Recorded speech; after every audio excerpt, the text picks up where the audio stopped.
Мы живем в век материализма. С самых малых лет по всем фронтам, от науки до сферы развлечений, нас убеждают в том, что в среднем 60, максимум 90 лет – это все, что у нас есть. Прожили жизнь и все. Добро пожаловать в абсолютное небытие. В результате такого навязанного мировоззрения люди не стремятся к духовному, не желают тратить отпущенный им крохотный срок на добрые дела и поступки, на любовь и прощение, на употребление и развитие данных им свыше талантов на благо человечества. Вместо этого почти все хотят успеть накопить как можно больше денег, получить как можно больше удовольствия, обрасти дорогими шмотками, особняками, элитными автомобилями и прочими физическими безделушками. В результате такого материального мышления мир погрузился в хаос, распри, войны и разрушения. Природа отравлена, люди грызутся между собой, а истинные ценности задвинуты на дальнюю полку и почти не вспоминаются. И если бы только мир узнал о том, что мы – вечные духовные сущности, жизнь которых не ограничивается временем физического существования на Земле, все бы изменилось в очень короткие сроки. Человечество успокоилось бы, понимая, что у него в запасе сколь угодно много времени и ресурсов, и вспомнило бы о том, что материальное совершенно не важно по сравнению с духовным. Что все мы рождены хорошими, добрыми, светлыми. Мы пришли сюда для того, чтобы любить друг друга и творить добрые дела. Развивать себя и нашу планету к лучшему. Еще один якорь, который тянет человечество ко дну материализма и деградации, это страх смерти. Мы настолько отравлены этим кажущимся и постоянно надвигающимся иллюзорным кошмаром, что по сути вся наша жизнь подчинена мыслям о неизбежной кончине и страхам, которые толкают нас на разные глупости, погружают в забвение о хорошем и вечном еще сильнее. Что же такое на самом деле смерть? И что происходит с человеком в момент и после умирания его физического тела? Исследования, проведенные учеными и частными лицами за последние 150 лет, включая изучение околосмертных переживаний, коммуникацию с посторонним миром разными способами, исследование видений на смертном одре, разные виды гипноза и расширения сознания, внетелесные опыты и прочее, сформировали примерное понимание этого процесса. Сама смерть абсолютно безболезненна. Наоборот, она прекращает боли из-за тяжелой болезни или повреждений тела, которые произошли непосредственно перед смертью. Освобождает человека от любых страданий и наполняет его чувством комфорта, безопасности и удовольствия. В момент смерти физического тела из него выделяется духовное тело, называемое разными терминами: душа, астральное тело, тонкое или энергетическое тело и так далее. На самом деле это целый комплекс тонких тел, называются цифры от 3 до 10, которыми помимо бренного тела из плоти обладает каждый живущий на Земле. Но не буду перегружать вас трудностями восприятия на этом этапе. Сейчас неискушенному в потустороннем знании зрителю проще представить отделяемую энергетическую структуру как душу. В момент выделения духовного тела его носитель может увидеть пресловутый черный туннель со светом в его конце, пещеру, мост, тропу среди скал, по которой нужно пройти или пролететь. Существованию духовного тела есть великое множество подтверждений. От того, что видят психическим зрением экстрасенсы по всему миру, до слов апостола Павла в Библии: «Сеется тело душевное, восстает тело духовное. Есть тело душевное, есть тело и духовное». В момент отделения души человек видит себя и разворачивающиеся вокруг него события со стороны, паря в воздухе. Врачей, осуществляющих попытки его реанимации, родных, ожидающих новостей его состояния и прочее, покореженные машины на месте автокатастрофы и тому подобное. Смотри, например, книгу Реймонда Моуди «Жизнь после жизни» и книгу Брюса Грейсона «После», а также книгу Джей Стива Миллера «За гранью земной жизни» и научные работы доктора Элизабет Кюблер-Росс и другие. Отделившаяся душа приобретает новые возможности. Видеть панорамно сразу все вокруг на 360 градусов. Читать мысли живых людей. Гораздо лучше слышать, чем это было в земном теле. На самом деле душа эти возможности возвращает, но опять же в целях постепенного изучения знания от простого к сложному, сейчас мы будем говорить об этих способностях как о новых. Ощущения более четкие и реальные, как будто раньше что-то замыливало наши чувства, а теперь мы вернулись к нормальному существованию. Слепые начинают видеть, глухие – слышать. Смотри, например, исследование Кеннета Ринга. Инвалиды, лишенные конечностей в земной жизни, осознают, что снова обладают ими и не испытывают никакого дискомфорта и ограничений. Чтобы примерно понять, каково это, можно сравнить это с современными понятиями. Давайте представим, что раньше мы смотрели фильм на видеокассете, скопированной уже с первой копии с множеством артефактов и помех, с размытым изображением, плохим звуком и гнусавым переводом. А после смерти мы в один миг получаем возможность смотреть кино в Ultra HD 16K с объемным изображением и звуком Dolby Atmos. По желанию, человек может перенестись в любое известное ему место или навестить любого известного человека, просто мысленно сосредоточившись на них. Я лично стал свидетелем того, что душа моего самого родного и близкого человека, Дани, сразу после его ухода прилетала ко мне в квартиру навестить меня. Это проявилось в восстановившихся настенных электронных часах и сгоревшем домофоне. Далее душа человека встречается со своими ангелами-хранителями, духами-наставниками или другими могущественными духовными сущностями. Они проявляются в виде обычных людей или величественного разумного света. От них исходят безграничные принятия и любовь.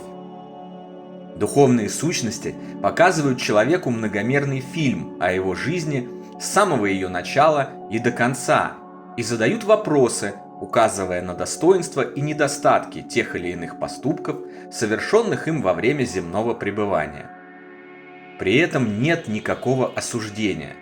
Наоборот, ощущение великой любви и принятия, исходящие от существ света, только возрастают.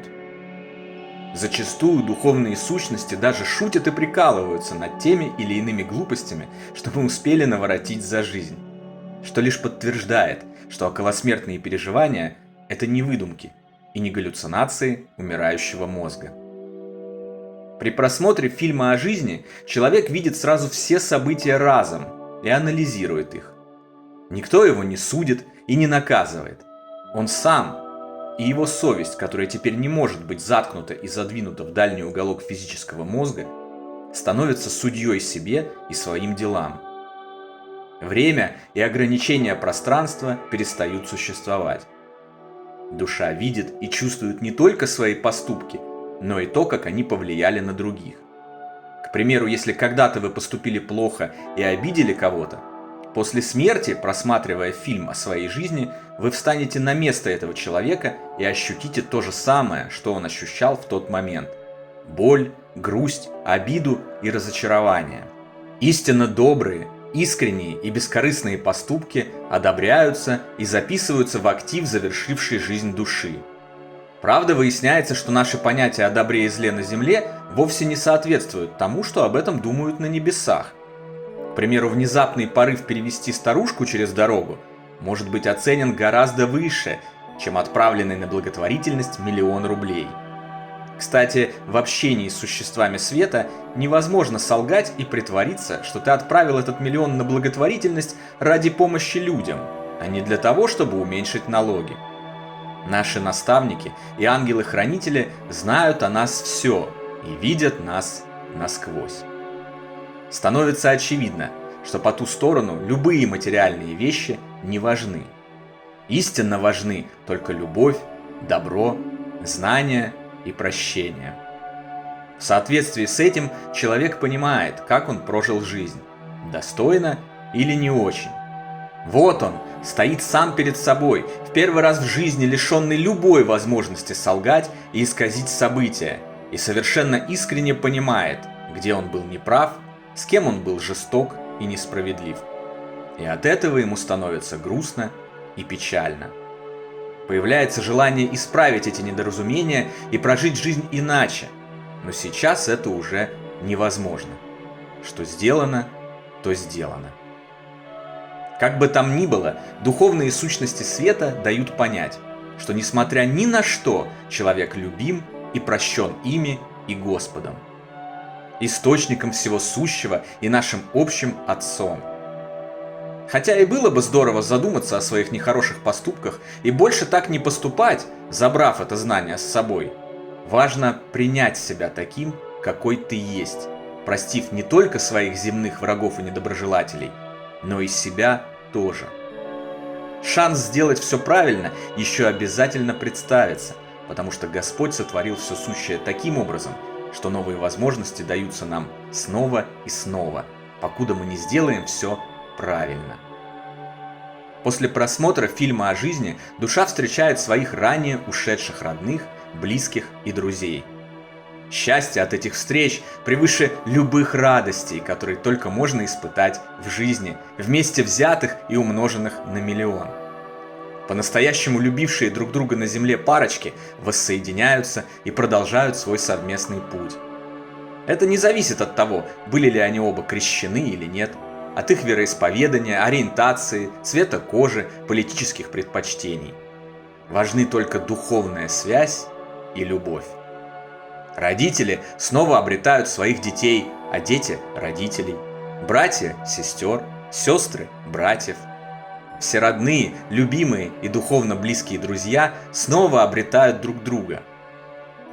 По желанию, душа может задержаться рядом с землей, навестить остающихся родных и близких, чтобы помочь им пережить горе, посетить похороны своей бывшей физической оболочки. Сроки здесь могут быть разные. Существующие и принятые в человеческих религиях 3, 9, 40 дней условны.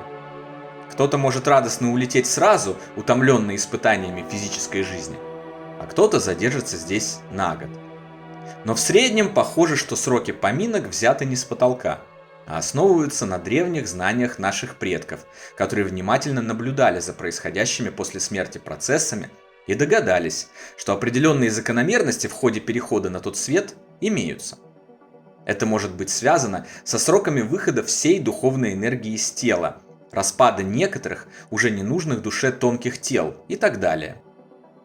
Затем душа уходит в более высокие духовные сферы, где будет жить-поживать, да добра наживать, заниматься новой, интересной деятельностью и ожидать воссоединения со своими еще живущими любимыми, когда придет их час покидать землю. За пределами земного уровня существования перед человеком открываются красоты потустороннего мира, которые невозможно сравнить ни с чем из ранее виденного и описать человеческим языком. Звучат божественно красивые мелодии, вокруг порхают нереально красивые бабочки и птицы. Перед взором предстают невиданные по красоте поля и луга, на которых растут волшебные цветы. Это может показаться слишком сладким и чудесным, но, судя по всему, это действительно так.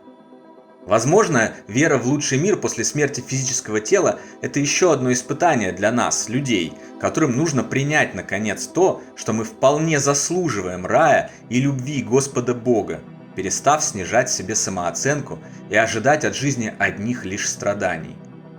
Усопший устраивается в этом прекрасном духовном мире, поддерживаемый своими родными и близкими, и получает возможность начать и вести новую, великолепную жизнь, наполненную добром, любовью и смыслом.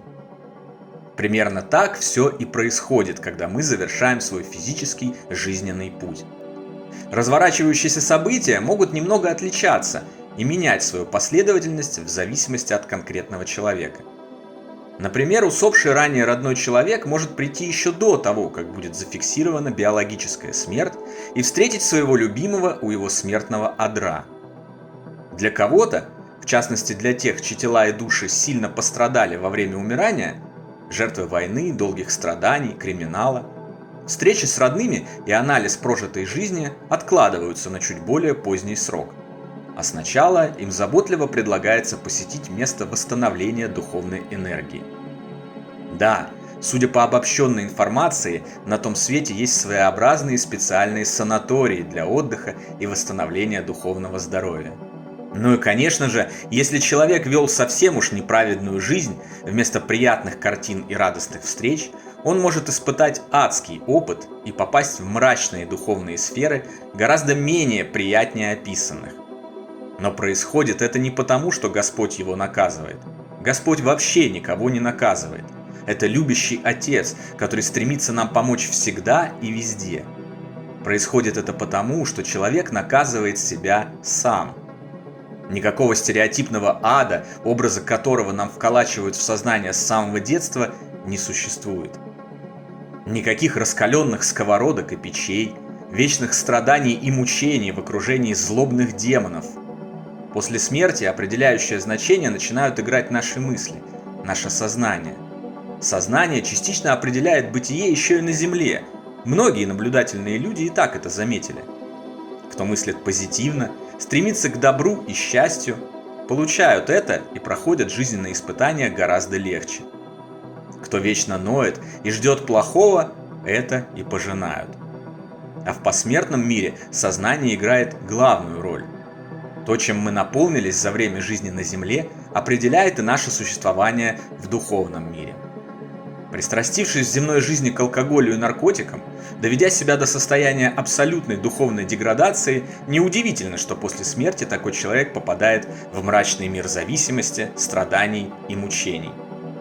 Сосредоточив всю свою жизнь на стяжательстве, власти, накоплении материальных богатств, забыв о любви, добре и дружбе, поступая с людьми жестоко и несправедливо, неудивительно, что человек окажется в духовной сфере, где эти ценности будут превалировать, и он сам уже будет становиться их жертвой. Но даже в таких неприятных случаях душе всегда дается шанс исправить свое положение, перейти к осознанию истинно духовных ценностей, усердно учиться добру и любви и в итоге подняться на более приятные уровни существования. Главное – искренне захотеть этого и воззвать о помощи к Господу и добрым духам.